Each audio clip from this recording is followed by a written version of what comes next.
L'une des difficultés auxquelles la jeunesse africaine se trouve souvent confrontée lorsqu'elle décide de lancer son entreprise se trouve être l'épineuse question de la mobilisation des ressources financières.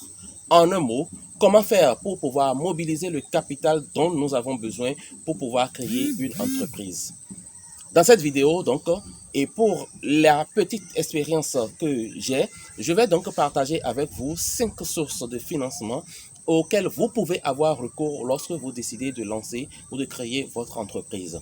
5 sources de financement pour créer une entreprise. C'est dans un instant.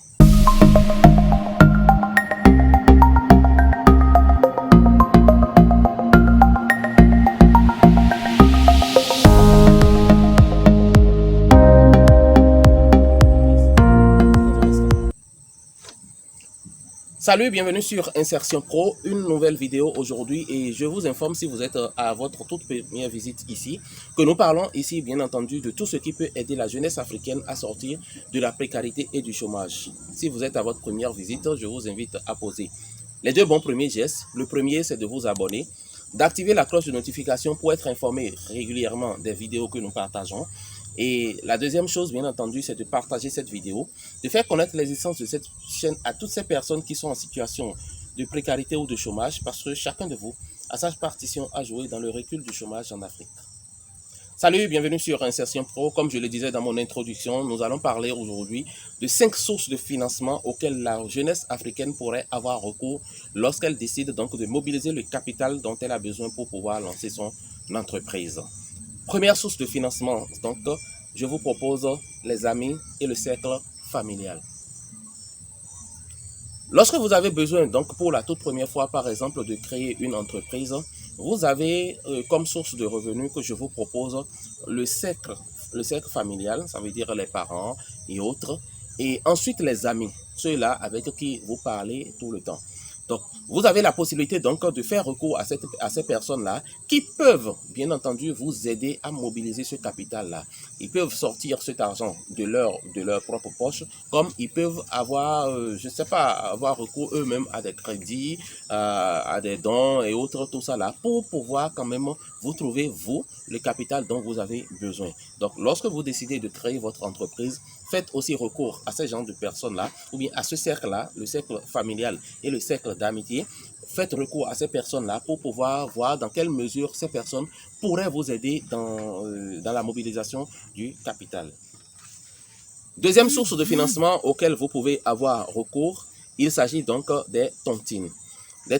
Mais attention, dans ce cadre, je vous propose beaucoup plus la tontine rotative, la tontine classique rotative qui permet à chacun donc de cotiser et donc de cotiser pour quelqu'un dans un cycle donné pour que chacun puisse bénéficier d'un certain montant. Je prends un exemple très simple. Nous nous mettons peut-être à 10 et nous cotisons chaque fin du mois. Nous cotisons par exemple 50 000 francs.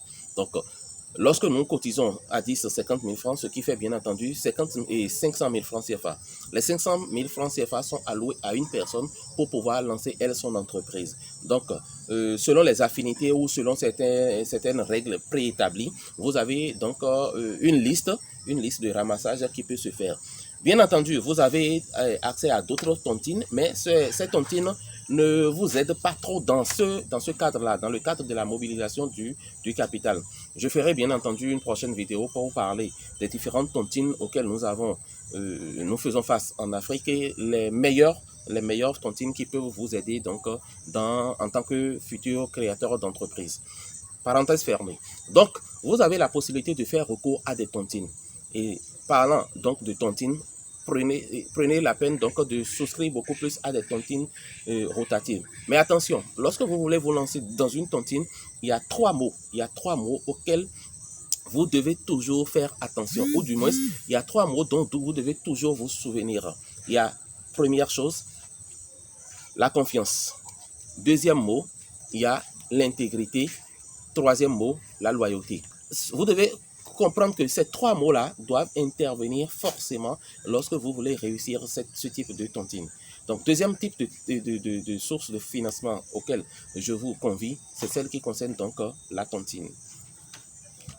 Troisième source de financement auquel vous pouvez avoir recours, c'est celle donc qui concerne le financement participatif. C'est vrai que c'est un système qui n'est pas encore trop développé en Afrique, mais je mettrai en description de cette vidéo, je vais vous mettre certains sites sur lesquels vous pouvez aller et voir comment ça se passe généralement. En parlant de système de financement participatif, nous avons plusieurs options.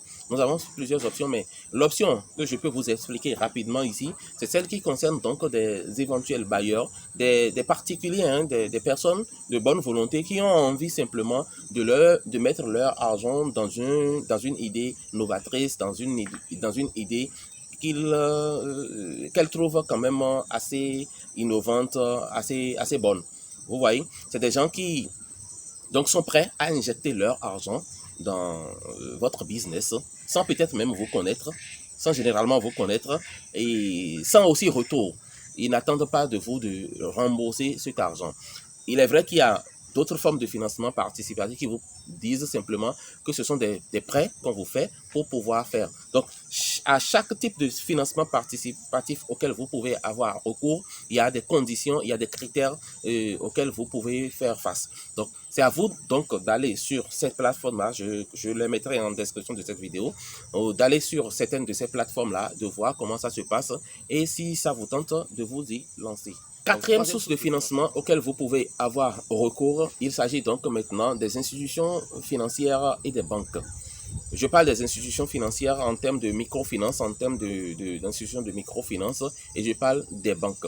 Seulement qu'à ce niveau, je ne prête personnellement, et pour mon expérience, je ne conseille pas souvent à un primo-créateur d'entreprise de faire recours à ces institutions. Parce que généralement, vous êtes au début de votre carrière et la plupart de ces personnes n'ont pas une certaine expérience en matière de gestion financière. Or, l'argent que vous percevez ou bien l'argent que ces institutions mettent souvent à votre disposition, c'est de l'argent à rembourser. Donc, lorsque vous n'avez pas la certitude, lorsque vous n'avez pas la formation, vous n'avez pas tout ce qu'il faut quand même pour pouvoir vous permettre de bien gérer l'argent, il est clair que vous allez progressivement à la faillite. Et il arrive des fois où les gens n'arrivent pas à rembourser le crédit à eux mis à disposition par ces institutions financières. Ou des fois même, ils n'ont pas de garanties solides pour pouvoir souscrire à de tels crédits. Donc, personnellement, je ne conseille pas souvent ces types de financement à des je dis bien des primo-créateurs d'entreprise. Lorsque votre entreprise vit déjà et que vous avez déjà une certaine expérience dans le domaine, c'est normal, vous pouvez avoir recours à ce type de financement. Mais toujours est-il que vous devez pouvoir faire la part des choses. Généralement, même lorsque ces institutions viennent vers vous, elles font déjà des petites enquêtes, des petites analyses pour pouvoir savoir si vous avez réellement besoin d'argent ou bien réellement besoin de financement.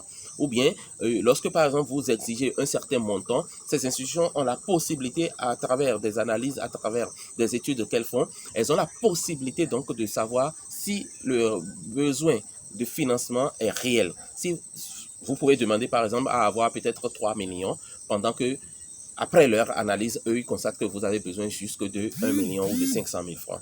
Donc, ils peuvent régulariser les choses et remettre les choses en quelque sorte sur les rails. Donc, si vous remplissez les conditions qu'il faut, je crois que c'est aussi une source de financement auquel donc vous pouvez avoir recours. Cinquième source de financement auquel vous pouvez avoir recours lorsque vous décidez de lancer votre entreprise, c'est donc celle qui concerne les subventions.